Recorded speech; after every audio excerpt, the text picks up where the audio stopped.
everybody, my name is Sydney Moore. I am a graduate student here at the University of Missouri out of the Horticulture and Agroforestry Research Farm. I am currently studying plant, insect, and microbial sciences under Andy Thomas, and I am doing a genotype by environment study in American elderberry. So if we look out across the field, we can see that most of the plants right now are currently in fruit set.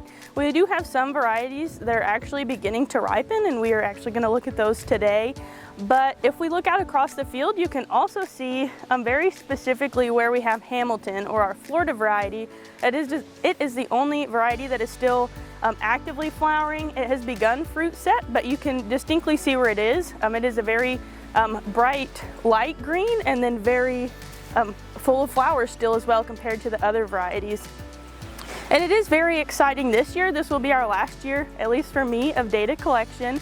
And so for our first year in 2022 is when we put these plants in the ground, and we got some measurements of height and growth and stuff like that. But we weren't able to collect fruit, as we really wanted those plants to direct growth to the ground and focus on forming roots. And then last year in 2023, we got our first harvest, which is what we're analyzing now. But we, of course, didn't see as big of a harvest as we would this year. So this is our first year of a full-blown harvest where the plants have fully grown. We got to prune them this winter, so I'm very excited to see how they perform this year, especially now that we've had ample rain.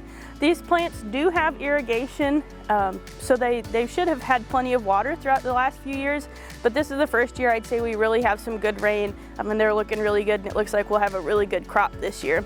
So stay tuned as well. Hopefully we'll be able to do another video once the project has concluded, and we can show you guys all of the results from everything, including this last year of harvest. So also, when we look out across the field, you might see some flagging tape as well as some red bags on some of our umbels. And this is part of a different project that we are doing with our breeder, Liz Pringer. She is tracking how different varieties ripen and when the fruit start to fall, what the Brix measurement or sugar measurement is when those berries start to shatter, so that maybe we can find a peak time of when to harvest those berries, and maybe a little bit more accurate than just looking and seeing what color they are.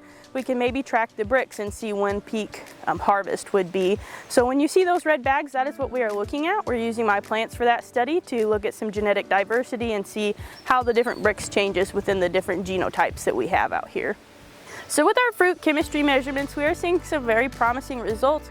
Of course, these are preliminary, but we do have some varieties that are very low in titratable acidity and Brix and total monomeric anthocyanins, but we do have some varieties that are actually very high, or maybe even double what we would consider to be a standard. So I'm very excited to see if that repeats again this year with our high yielding varieties, and looking out across everything that we have studied so far and seeing how all of that compares and adds up to last year. And hopefully we have some promising varieties at the end of the trial where we can hopefully plant on a wide scale and have some really good varieties out there for everybody to grow.